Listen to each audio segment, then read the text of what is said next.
Good morning. editplatter.com से दुनिया की खबरों के साथ आपकी सेवा में मैं हूं शिवकांत। नमस्कार। मैं सोचता हूं कि कोई तो ऐसा दिन आएगा जब मैं किसी ऐसे मुद्दे से शुरुआत कर पाऊंगा जो डोनाल्ड ट्रंप से जुड़ा ना हो। बहरहाल आज का दिन तो वो दिन है नहीं, क्योंकि अमेरिका के पश्चिमोत्तरी राज्य वॉशिंगटन के सियाटल शहर की अदालत के जिला जज जेम्स रॉबर्ट ने डोनाल्ड ट्रंप के आप्रवासी बैन पर अगला फैसला आने तक रोक लगा दी है। यानी अब ईरान और सीरिया समेत उन 7 मुस्लिम देशों के वे लोग बेरोक टोक अमेरिका आ सकते हैं जिनके पास ग्रीन कार्ड वीजा हैं और जिनके प्रवेश पर ट्रंप के फरमान से रोक लग गई थी। ट्रंप के अटॉर्नी जनरल समेत सारे कानूनी सलाहकारों ने सियाटल जिला कोर्ट के इस आदेश को चुनौती देने का ऐलान किया है।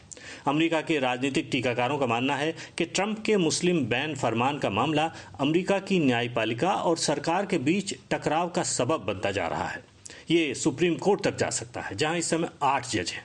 इनमें से 4 दक्षिणपंथी रिपब्लिकन विचारधारा के समर्थक माने जाते हैं और 4 लिबरल डेमोक्रेट विचारधारा के। 9वें जज नील गॉर्सच की अभी सेनेट में पेशी होनी है और सेनेट के अनुमोदन के बाद ही वे काम संभाल पाएंगे। अपने ट्वीटों, बयानों और फरमानों से डोनाल्ड ट्रंप ने जो खेल शुरू किया है वो काफी सोचा समझा और खतरनाक प्रतीत होता है। दुनिया के सबसे पुराने और ताकतवर लोकतंत्र को उसकी चेक्स एंड बैलेंस यानी सत्ता के विभिन्न अंगों के बीच शक्ति के संतुलन के लिए जाना जाता है। राष्ट्रपति और उसकी सरकार की ताकत पर अंकुश रखने के लिए संसद है, सरकार और संसद पर अंकुश रखने के लिए न्यायपालिका है और इन तीनों पर नजर रखने के लिए स्वतंत्र मीडिया है। लेकिन पिछले चुनाव में ट्रंप ने अपनी रिपब्लिकन पार्टी का पूरा समर्थन हासिल न होने के बावजूद चुनाव जीतकर दिखाया। इसलिए पार्टी के वरिष्ठ नेता उनसे डरने लगे हैं। संसद के दोनों सदनों में उनकी पार्टी को बहुमत मिल चुका है, इसलिए सरकार और संसद दोनों एक तरह से उनकी मुट्ठी में है। दक्षिणपंथी नील गॉर्सच को नया जज बनाकर सुप्रीम कोर्ट को भी वे दक्षिणपंथी विचारधारा की मुट्ठी में कर लेना चाहते हैं। मीडिया की छवि को वे खबरों को फर्जी बताकर और डरा धमका कर खराब करने में लगे हुए हैं। ये सारी बातें दक्षिणपंथी तानाशाही के खतरे की तरफ इशारा कर रही हैं। आज के अटलांटिक अखबार में डेविड फ्रम का एक लेख छपा है, how to build an autocracy, जिसमें उन्होंने अमेरिका के मौजूदा हालात और ट्रंप के स्वभाव का विश्लेषण करते हुए आगाह किया है कि अगर ट्रंप चाहें तो आसानी से देश को तानाशाही के रास्ते पर ले जा सकते हैं। ब्रिटानिया अखबार गार्डियन में मीशा हैदर और ब्रूस हे का एक लेख है जिसके अनुसार डोनाल्ड ट्रंप को मनमानी या तानाशाही से इस वक्त यदि कोई रोक सकता है तो वो है अमेरिका का सुप्रीम कोर्ट। वैसे डोनाल्ड ट्रंप अमेरिका को किधर ले जाना चाहते हैं या उनका राजनीतिक दर्शन क्या है कोई नहीं जानता, क्योंकि पहली बात तो ट्रंप राजनीति में एकदम नए हैं। दूसरे, उनकी बातें परस्पर इतनी विरोधी हैं कि उनसे किसी तरह की दार्शनिक तस्वीर बना पाना नामुमकिन है। हाँ, उनके सलाहकारों के विचारों से उसका अंदाजा जरूर लगाया जा सकता है। डिजिटल पत्रिका कोट्स में छपे अपने लेख में ग्विन गिलफर्ड और निखिल सोनाड ने ट्रंप के सबसे बड़े विश्वास पात्र और मुख्य रणनीतिकार स्टीव बैनन की विचारधारा के विश्लेषण के जरिए यही जानने की कोशिश की है। लेख के अनुसार स्टीव बैनन के राजनीतिक दर्शन के 3 आधार हैं: पूंजीवाद, राष्ट्रवाद और बाइबल के जमाने के यहूदी ईसाई मूल्य। ऐसे में देश का भविष्य कैसा होगा इसका आप खुद अंदाजा लगा सकते हैं। फिलहाल ट्रंप को देश के भीतर अदालतों और देश के बाहर उनके तीखे बयानों और धौंस भरे अंदाज से नाराज हुए देशों से जूझना पड़ रहा है।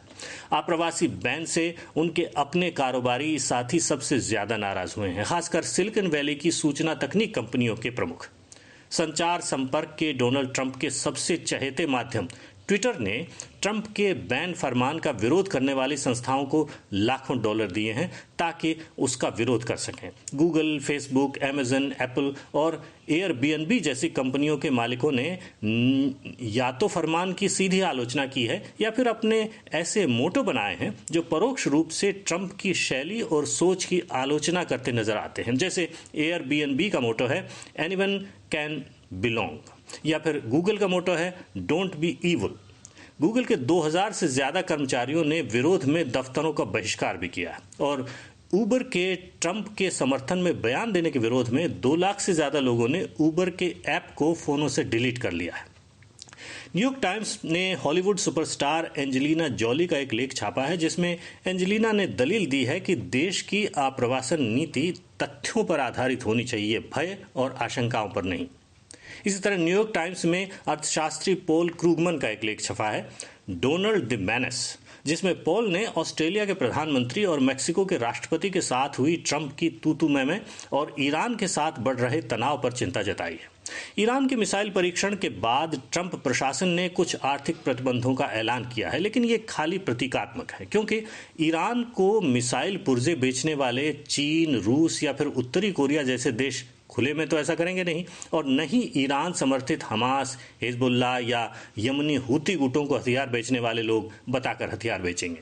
बीबीसी के कूटनीति संवाददाता जोनाथन मार्कस ने अमेरिका ईरान के बिगड़ते रिश्तों में आगे क्या हो सकता है, इस पर एक अच्छा लेख लिखा है। ओबामा सरकार के आर्थिक और कूटनीतिक समझौतों को तोड़ने मरोड़ने के अलावा डोनाल्ड ट्रंप इन दिनों उन सारे फैसलों को रद्द करने या बदलने में लगे हैं जो ओबामा ने देश की भलाई के लिए किए थे। स्वास्थ्य बीमा योजना, ओबामा केयर के बाद अब उन्होंने अपनी नज़र उस वित्तीय निगरानी कानून को खत्म करने की तरफ उठाई है जिसे ओबामा सरकार ने 2008 के वित्तीय संकट के बाद लागू किया था, ताकि फिर कभी बड़े बड़े बैंकों के दिवालिया होने की नौबत न आए। फ्रैंक डॉड नाम का ये वित्तीय निगरानी कानून बड़े बैंकों की पूंजी और कारोबार पर नजर रखता है। न्यूयॉर्क टाइम्स ने अपने संपादकीय में इसके साथ छेड़छाड़ को आर्थिक रिकवरी के लिए खतरनाक बताया है। उधर ट्रंप की सीमा कर योजना पर डिजिटल पत्रिका कोट्स में टिम फर्नहोल्स ने लिखा है कि दरअसल डोनाल्ड ट्रंप और उनके सहयोगी अमेरिका में कॉरपोरेट टैक्स या कंपनी कर को समाप्त करने और उसकी जगह बिक्री या आयात कर जैसे कर लगाने की जुगत में है। आज ब्रितानी अखबार इंडिपेंडेंट ने भी ट्रंप सरकार से जुड़ी 3-4 दिलचस्प खबरें छापी हैं। मसलन एक सर्वेक्षण के आधार पर रेचल रेवेज ने खबर दी है कि अमेरिका के 52% लोग चाहते हैं कि राष्ट्रपति ओबामा फिर से राष्ट्रपति बन जाए। जॉन शर्मन ने खबर दी है कि एक सर्वेक्षण के मुताबिक 40% अमेरिकी लोग ट्रंप पर महाभियोग चलवाना चाहते हैं, जबकि कैरोलाइन मोर्टिमर की खबर के अनुसार ट्रंप के सत्ता में आने के बाद जर्मनी के लोग अमेरिका पर उतना ही भरोसा करने लगे हैं जितना कि वे रूस पर करते हैं, यानी अमेरिका की विश्वसनीयता घटकर रूस जितनी हो गई है। और भी बहुत सी खबरें हैं, विस्तार से पढ़ने के लिए आइए editplatter.com पर। दुनिया भर की श्रेष्ठ खबरों का भरोसेमंद जरिया। और शिवकांत को आज यहीं इजाजत दीजिए। नमस्कार।